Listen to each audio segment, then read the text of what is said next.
छत्रपती शिवाजी महाराजांच्या पराक्रमापैकी एक पराक्रम असलेला आणि एक युद्ध असं नावाजलेलं असं पावनखिंडचं युद्ध, तिथं बाजीप्रभू देशपांडे यासह शूरवीर मावळ्यांनी मोठं युद्ध आणि खिंड लढवली। त्या पार्श्वभूमीवरती मोठा एक मालेगाव तालुक्यातील वन्नेर खाकुर्डी या ठिकाणी पावनखिंडच्या निमित्ताने एक थीम नवरात्रोत्सवाच्या निमित्ताने लोकांना जनजागृती आणि इतिहास हा तळागाळापर्यंत पोहोचण्यासाठी मांडण्याचा प्रयत्न या शेतकरी कुटुंबातील जे मंडळ आहे वाडा चौकातील, या मंडळ वाडा चौक मंडळाकडून तयार करण्यात आले। आपण इथल्या वाडा चौकातील सगळे सदस्य या ठिकाणी आहेत। या ठिकाणी बाजीप्रभू देशपांडेंच्या निमित्ताने पावनखिंड कशी घडली, इतिहासाला साक्षीदार पावनखिंड कशी तो मांडण्याचा प्रयत्न या ठिकाणी करण्यात आला।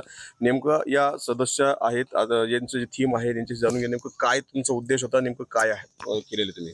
खाकुर्डी गाव हे सर्व समाजकारणात अग्रेसर असतं, तोच लढा आम्ही पुढे चालवण्यासाठी आमच्या सर्व तरुण मित्रांनी मिळून वाडा चौक या ठिकाणी दरवर्षी वेगवेगळे उपक्रम करत असतो। तर यावेळेस सर्व तरुण मित्रांना सुचलं की आपण नवीन काहीतरी करू, शिवाजी महाराजांचा 350 वर्षापूर्वीचा इतिहास आपण या ठिकाणी दाखवू। तर त्याच पद्धतीने एकदम 15 दिवसापूर्वी मुलांनी निर्णय घेतला की आपण हे साकार करू।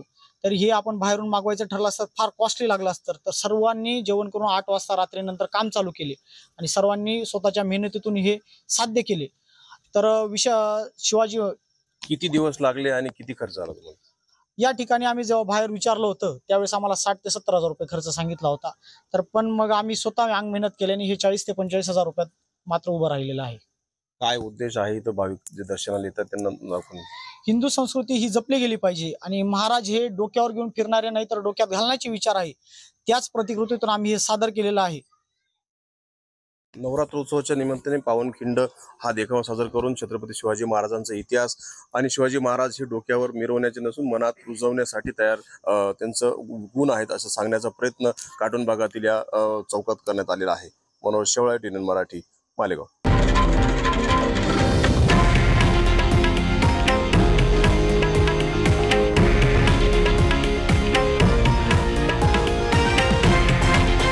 हे आहे देशातील नंबर 1 न्यूज नेटवर्क आणि आपण पाहत आहात TV9 मराठी, एकमेव।